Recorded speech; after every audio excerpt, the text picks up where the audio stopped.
Oh, what is a polycule, sir? Germinal. It's a polycule is you know, like what a throuple is. It's when three people are in a couple, but with three. Well, a polycule is the same thing. It's like a couple, but with many people. So it can be 3, it can be 4, it can be 5, it can be 6, and as Lenore would like, it could be the whole entire world. So this is examples of polycule.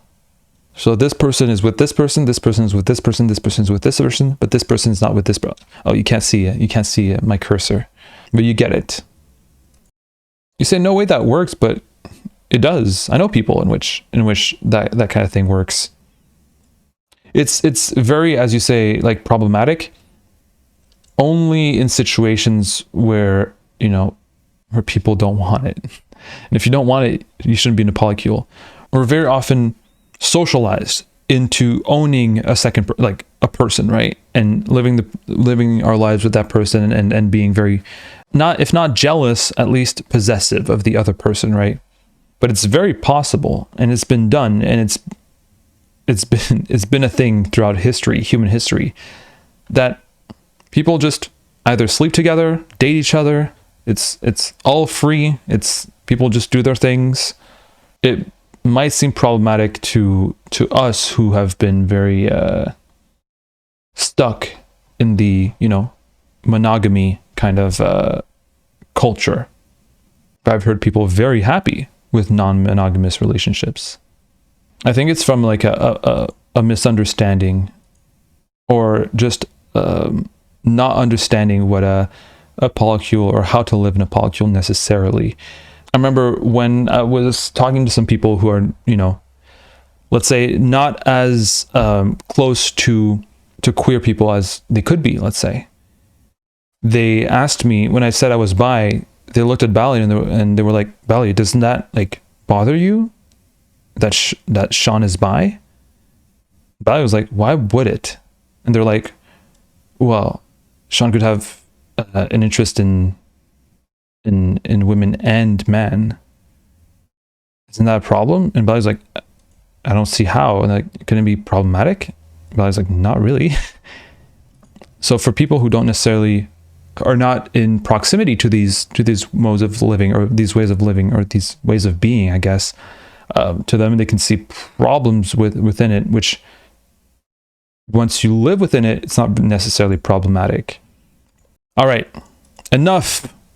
We're reading. Magna says, I can't see how there can be an emotional connection between more than 3 people. Got to be proven wrong, though. It's possible, especially it's a conversation I had yesterday with Ballet. Especially if you're able to blend the lines between friendship and relationships. For a lot of people, their relationship is often just like a friendship with more proximity. It's just a really, really good friendship that has more of a, I don't know, let's say comfort. But you don't have a problem with having many friendships, right? What about friendships where you are also roommates? You can have that. Even if you're not roommates, you can have many friends. What if you have friendships where you decide to, I don't know, sleep together, maybe kiss a little, right? Maybe hold hands. Nothing stops you from having many friends and maybe hold hands and kiss a little, right? Maybe sleep together, all together, sometimes only with another. This idea of exclusivity is not, you know, mandatory for relationships. Not necessarily. It doesn't have to. It doesn't have to be. Krena says, I can't see how someone could be heterosexual. Doesn't mean it's not possible. Just not for me. Yeah, it can be hard. Like a lot of heterosexual, very often men don't see how other men could sleep with other men. Very often they'll have like a reaction of disgust. Or like they'll be like surprised or whatever. How can they do that? Like it might not compute, but it doesn't mean that it doesn't happen. I guess that works, but is that relationship even intimate? And kissing you? I mean, yeah, exactly. Like as Pyro Anarchist says, like what would constitute intimate for you? I have this strong conviction fight on me on that. That many guys are more intimate, very very heterosexual guys are more intimate with their friends than they are with their girlfriends. Again, it depends on what you mean by intimacy. But a lot of guys in very let's say heterosexual couples where the guy's with the girl, but like more like casually, yeah, she's my girlfriend, but I prefer hanging out with the boys, bros before hoes, that kind of mentality. But if you prefer hanging out with the bros, if you prefer, taking a beer or playing video games or kissing a little with the guys instead of hanging out with the girls, you might share more intimacy with your friends, even though you're completely straight and you kiss heterosexually. I'm convinced that there are some guys, many guys out there, who are more comfortable with being with their friends than being with their girlfriends, because they believe their girlfriends to be too nagging or too or whatever. A bro job. What would constitute intimate for you, says Pyranarchist. And Magna answers, I think if I love someone, I don't want that person having sex with other people. I think that is natural when you actually love someone. That jealousy is what makes an intimate relationship, because if she has that with many others, it's nothing only you and she has. That makes it intimate. It's just my hetero viewpoint. No, don't be sorry for saying that. Don't be sorry for being heterosexual. It's okay, all right? But the whole idea that, she can only have sex with me, and because of that, it makes it more intimate, to me is more, and like, listen, I share your viewpoint.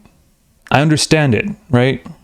But I think it's more of a product of our culture and of an insecurity, right?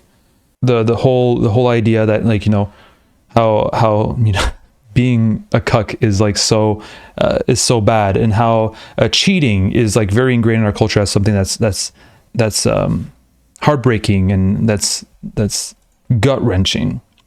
But the whole idea that you want to make it exclusive for sex might be rooted not only in culture, but also like maybe in insecurity as well, right?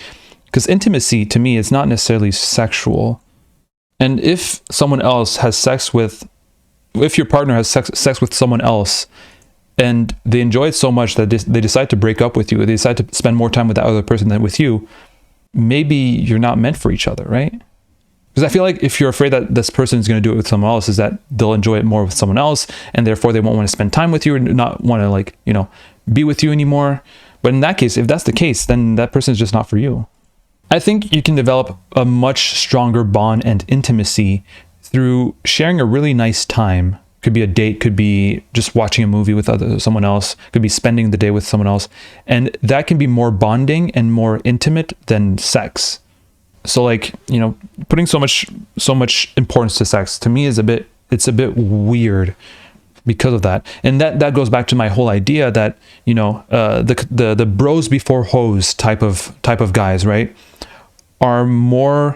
might be more intimate with their friends than with their own girlfriends. They'll have more time, they'll feel more comfortable, they'll feel more good when they're around their friends than with their girlfriend that, they might even say bros before hoes, referring to her. But they're not gay, okay? They just feel better. They just feel warm inside when they're with their friends more than with their girlfriend that, I guess I have to have a girlfriend.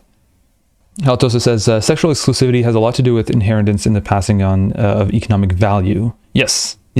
Haltosis spitting facts. We've just had it shoved into our culture so strongly that we think that it's natural. Monogamy in general, yeah, it's good for, it's a social unit that works very well within capitalism, that is very isolating as well. More isolating than, a community of people that just fuck each other when they want. Because the thing is, if people can all fuck each other whenever they want, they create communities, strong communities that can resist any corporate interest that might get in their way. So isolate them in small couples of two. When you're two, you can't do much. You can't do much as a couple. But as a polycule, you're strong. You know what they say, right? Apes together strong. But the whole idea that monogamy is like, we see it as natural. I wanted to show, and I keep bringing this up, but I think it's an interesting fact. You're gonna laugh at me for saying that it's an interesting demonstration of what we're talking about. But these guys have their own cars, their own houses. They are in monogamous relationships. Like, we're even shown, and it's stupid, but yeah, we're shown that it's been like that forever. But no, motherfucker, had this been true to reality, this guy would fuck these two, and this guy would fuck these two, and sometimes they would do it all together. Yeah, Magna says, I think the pain of being cheated on goes more into this human psychology, which I cannot explain. But human psychology, it can be influenced and even sometimes determined by social factors, which sometimes are completely socially created, right? I have felt that experience, and many of you may have as well. If you're gay and you've had your first experience, your first gay experience, there is kind of, it can happen. Maybe it didn't happen for you, but the kind of discomfort that you can feel, the kind of, this is weird, this is not okay, this doesn't feel okay, right? That you may have on your first gay relationship or your first gay intercourse. And that kind of thing, that feeling that what you're doing right now is wrong, that what you're doing right now is not normal. It's that you shouldn't be doing that, right? It's human psychology, it's happening in your brain. It's not pain in itself, but it is discomfort, right? A discomfort that's not physical. It can't be felt physically, but it's a discomfort that happens in your brain. You're like, I want this, but at the same time, I feel like it's not okay. I shouldn't be doing this. I feel like it's weird, but yet you want it. And I think here it's not natural. It's not because it's human psychology that it's necessarily naturally ordained. We're social beings that whose behaviors are sometimes determined by social factors, often determined by social factors. And the fact that heterosexuality is so normalized and homosexuality is not really so prevalent in society, though we're making good progress on that. Then when you're about to have your first first gay intercourse, you might feel like it's bad.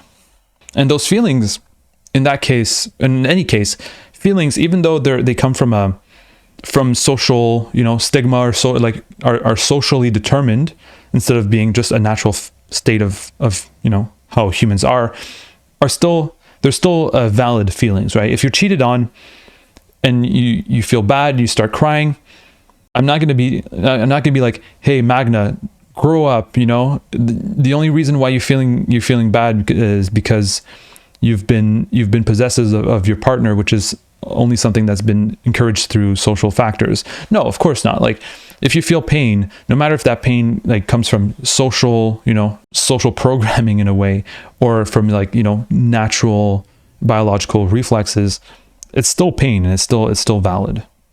Yeah, and you can be as Lorelei says, we can definitely criticize monogamy, but still be monogamous. As Lorelei says, emotionally monogamous, but we can still feel monogamous because we've been socialized as such. And you don't have to be polyamorous if you don't feel comfortable with it. Because even if you don't feel comfortable with it because of you understand that monogamy was kind of taught to you and imposed on you, and you're like, all right, because monogamy was imposed on me, I'm rejecting it and I'm polyamorous. But if it hurts you, you don't have to do it. You don't have to be polyamorous just because you have a criticisms of monogamy. Don't put yourself through psychological distress just because you want to be progressive and cool, or because you want to put your social critique above your own personal feelings. Yeah, because something was imposed on you, it doesn't mean that you necessarily have to oppose it. Exactly, especially if opposing it is going to do you harm, right? Like I'm trying to think of like, for example, let's say you're heterosexual and you're like, I've been imposed all my life to be heterosexual. It's not because heteronormative forces have made you heterosexual that you should force yourself to be gay, even if you don't want to, right? And we were talking about this at the beginning of the stream, not because you're cis and you understand that you're cis probably because of so many social factors that, you know, that force you to never question your sexual identity or your gender identity. It doesn't mean that you should, like, all right, because I've been forced to be cis through culture and through social pressures, therefore I am trans now. No, especially if you're not even trans. Like, it's okay to be monogamous, even if you understand that being monogamous was as a product of social forces.